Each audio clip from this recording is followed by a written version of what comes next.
Hello, I'm Jennifer Stark, and I'd like to talk to you about a miracle the Lord provided my husband 10 years ago.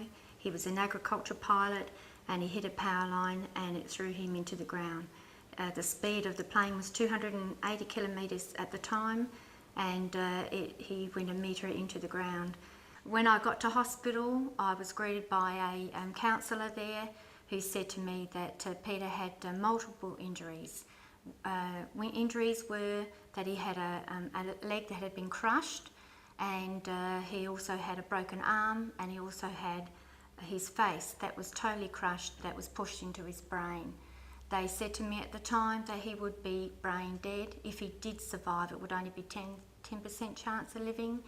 Peter was also had his leg had gone black, and the pulse in the leg had gone, and that they were going to amputate the leg.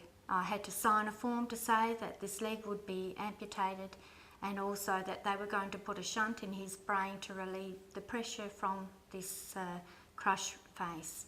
While we're waiting for the preparation of him to go into theatre, I had the anaesthetist come in to say to me, he'd sat in a chair and he'd slumped in the chair to say to me that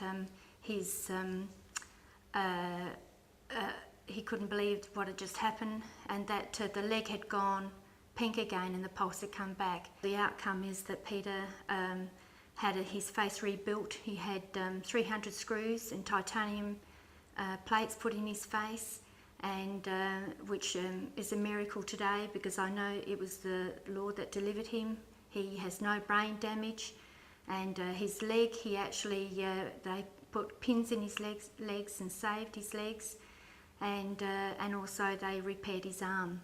But the miracle the Lord did was that Peter had no brain damage, and he survived totally, looks exactly the way he was before the accident, which I had prayer about, that I wanted that. And I can just praise the Lord that Peter still flies planes today, and he is just a miracle of the Lord.